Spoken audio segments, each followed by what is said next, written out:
Intro. Every year, trillions of dollars in legitimate goods cross our oceans. Countless ships, like floating steel cities, move from port to port, carrying everything from electronics and cars to food and wine. They're the lifeblood of the global economy, so huge and numerous they can easily hide in plain sight.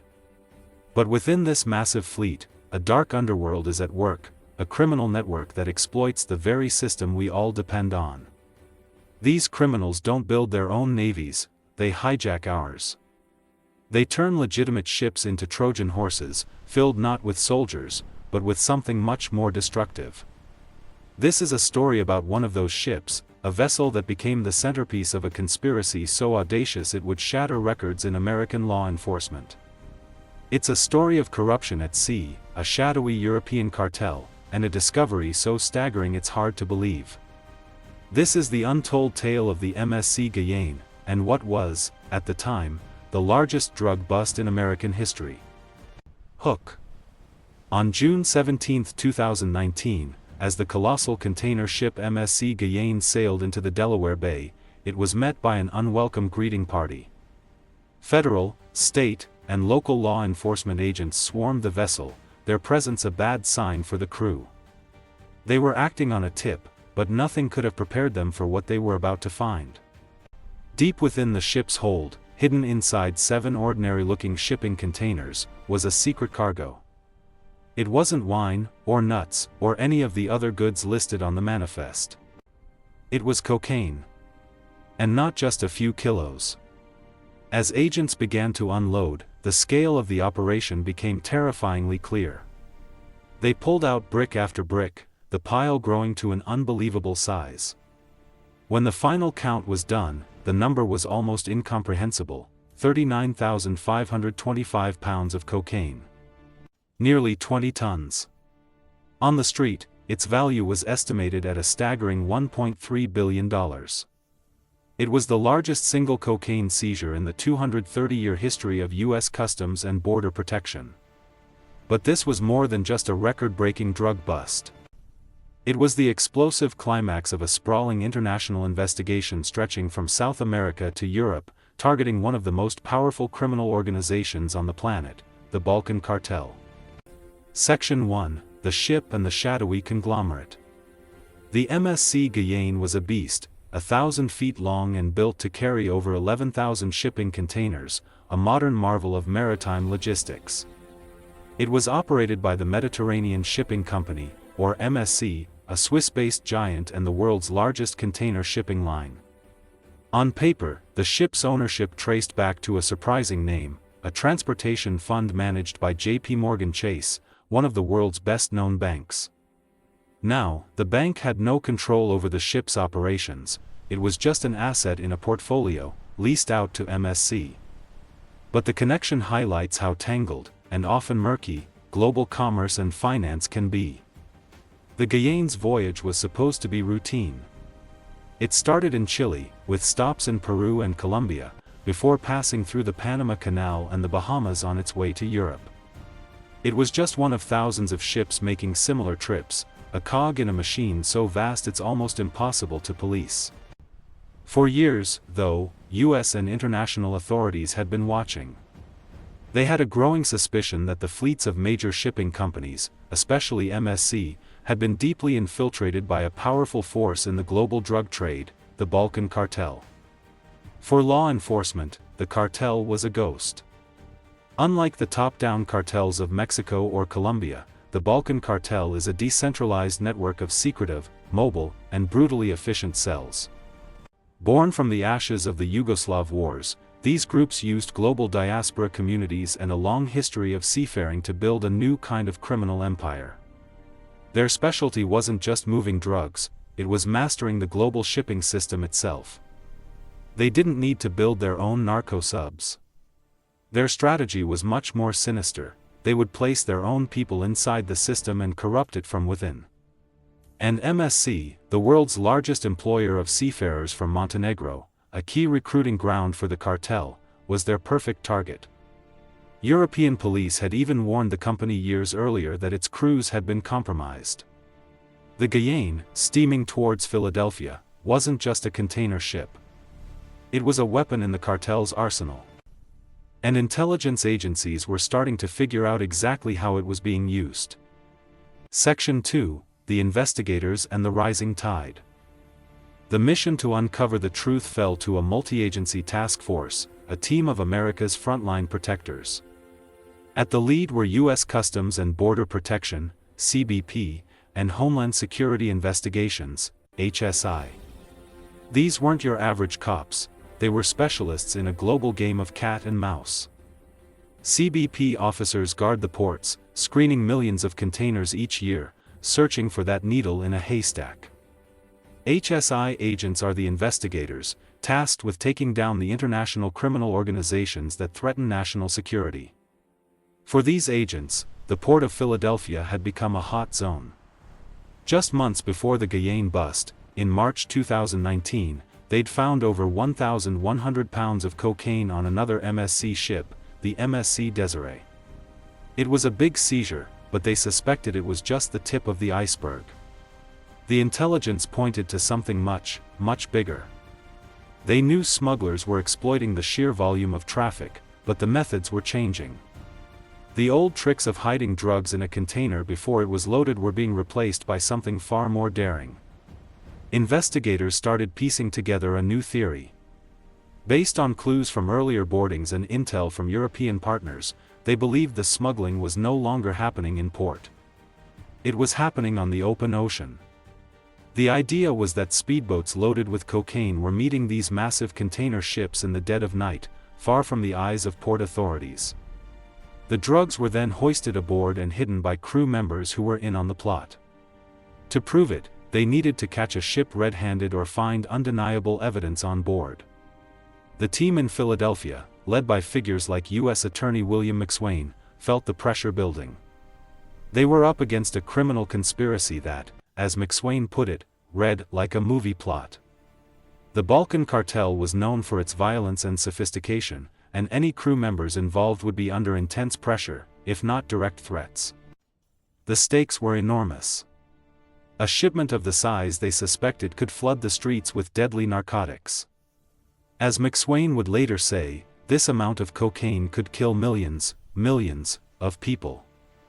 As the MSC Guyane made its way up the Atlantic, investigators watched and waited. They tracked the vessel, aware of its high-risk route and the chatter surrounding it. They made the call to intercept. As the ship entered the Delaware Bay, they boarded it before it even docked and escorted the massive vessel to the Packer Marine Terminal. The hunt was on. The agents began the slow, painstaking process of searching a ship that was essentially a skyscraper turned on its side. They were looking for anything out of place. And in 7 specific containers, they found it. Section 3, The Onboard Conspiracy. The plot that unraveled was more audacious than investigators could have imagined. This wasn't 1 or 2 rogue employees. The conspiracy went high up the ship's command structure.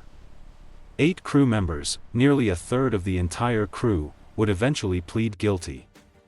This included the ship's chief officer, Bosko Markovic, the second officer, Ivan Durasevic, and several other engineers and seamen. The majority of them were from Montenegro, the cartel's home turf and MSC's main recruiting ground. Through their confessions, a stunning picture of the operation came into focus. The scheme began long before the Guyane even left port. The chief officer, Bosko Markovic, was described by prosecutors as the ringleader on the ship. He was the one who recruited other crew members, promising them huge paydays. One crewman was offered over $1 million for his help, more than 10 times his yearly salary. The second officer, Ivan Durasevic, admitted he was paid $50,000 to play his part. Once at sea, the operation was coordinated using special narco phones, encrypted devices for communicating with the cartel's logistics team. As the MSC Guyane sailed off the coast of South America, the real work began. On multiple occasions, under the cover of darkness, a fleet of speedboats swarmed the colossal container ship. These smaller, faster boats pulled alongside the Guyane as it sliced through the open ocean. The logistics were mind-blowing. Crew members used the ship's own crane to hoist enormous nets filled with duffel bags of cocaine from the speedboats below. It was a high-risk, high-wire act performed in the middle of the night, miles out at sea.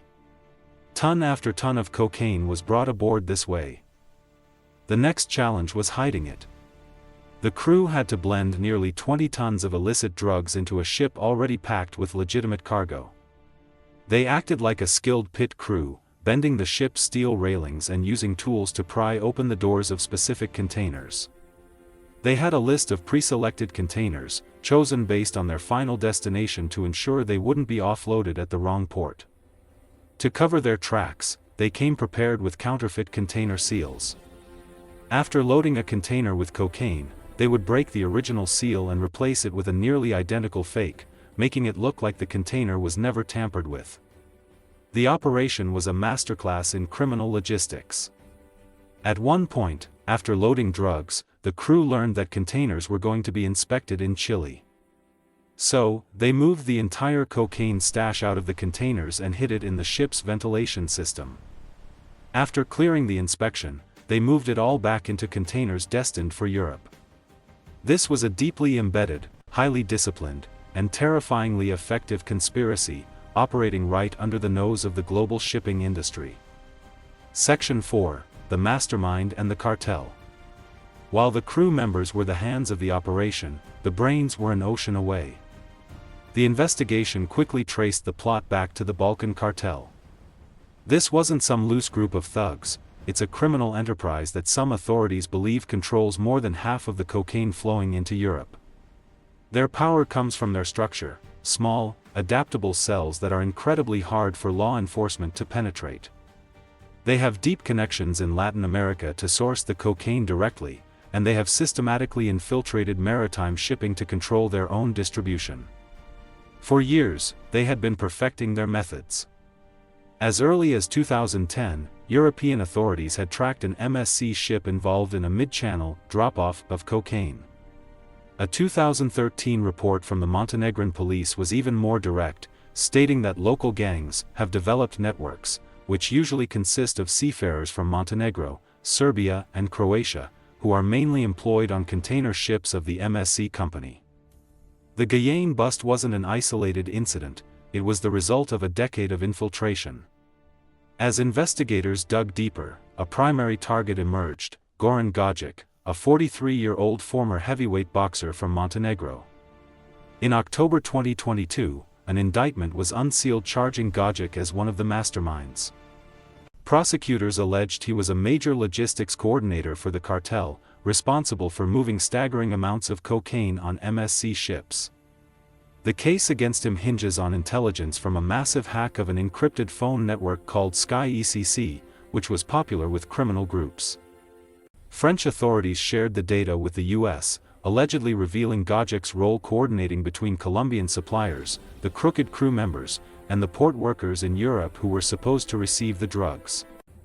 Gogic, who had a pro-boxing record of 21 wins, was arrested in a dramatic takedown at Miami International Airport as he tried to board a flight to Switzerland. U.S. Attorney Breon Peace called his arrest a resounding victory for law enforcement and a body blow to the organization. A DEA special agent, Frank Tarantino, couldn't resist adding, $1 billion worth of cocaine seized was a heavy hit for Gogic's criminal network, but nothing heavier than his arrest. Gogic's legal team insists he's innocent, claiming he was just in the U.S. for a boxing convention. They're challenging the use of the hacked phone data in court, calling it an Orwellian government overreach. But for prosecutors, Gogic is the crucial link between the demand for cocaine in Europe and the corrupt seafarers willing to smuggle it. His case shows the global reach and professional sophistication of the Balkan Cartel, an organization that treats global shipping as its own private highway. Section 5: The Climax, the Raid and the Aftermath. The morning of June 17, 2019, was the moment the whole house of cards collapsed. As federal agents worked their way through the MSC Guyane, the crew's confidence crumbled. The first arrests were made right there at the Packer Marine Terminal. Faced with mountains of cocaine and the testimony of their shipmates, the men started talking. The electrician, Alexander Kavacha, the fourth engineer, Vladimir Penda, and 6 others all eventually pleaded guilty to conspiracy charges. The prison sentences that followed ranged from 5 to 7 years. Bosko Markovic, the chief officer who ran the onboard operation, got the longest sentence of the crew, 7 years. During sentencing, the crew's complex motives came out. While some were lured by money, others, like Vladimir Penda, claimed they only did it out of fear. His attorney argued that the shipment was organized by a violent Balkan gang and that saying no was not a safe option. This fear was so real that when a Montenegrin newspaper wrongly reported Penda was cooperating with U.S. authorities, his family was forced into hiding. The fallout went far beyond the crew. In a move that sent shockwaves through the shipping industry, U.S. authorities seized not just the drugs, but the ship itself. On July 4, 2019, CBP took custody of the MSC Guyane, a vessel valued at over $100 million. Casey Durst, a CBP director, called it an unusual but necessary action, stating, "The MSC Guyane is the largest vessel seized in U.S. Customs and Border Protection's 230-year history." The seizure was a powerful message: the U.S. government would hold everyone accountable.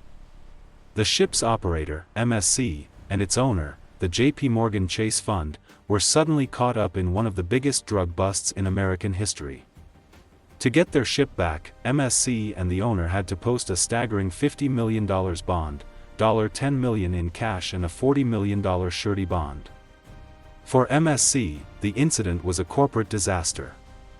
The company's line was that they were victims of a sophisticated criminal plot. They publicly stated they had zero tolerance for this kind of abuse and strongly objected to the idea that the company had been infiltrated. But U.S. officials found that hard to swallow, given the prior warnings from European agencies. MSC was temporarily suspended from the CTPAT Trusted Trader program, which helped speed up cargo processing. The company claims it spent over $100 million on security upgrades afterward, but the reputational damage was done. The bust had laid bare the deep vulnerabilities at the heart of the global supply chain. Conclusion: the seizure of the MSC Guyane was more than just a record-breaking statistic. It was a clear sign of a new era in transnational crime. It showed how nimble networks like the Balkan cartel can turn the very infrastructure of global commerce against itself, exploiting its massive scale and anonymity. The case proved how incredibly difficult it is to police the world's oceans against organizations that can corrupt people and compromise entire systems. The investigation led to the conviction of 8 crew members, who traded their maritime careers for federal prison cells. It led to the arrest of an alleged kingpin, a former boxer accused of running a billion-dollar conspiracy from the shadows. And it forced a major bank and the world's biggest shipping line into a harsh spotlight, raising tough questions about corporate responsibility and the hidden risks in our supply chains.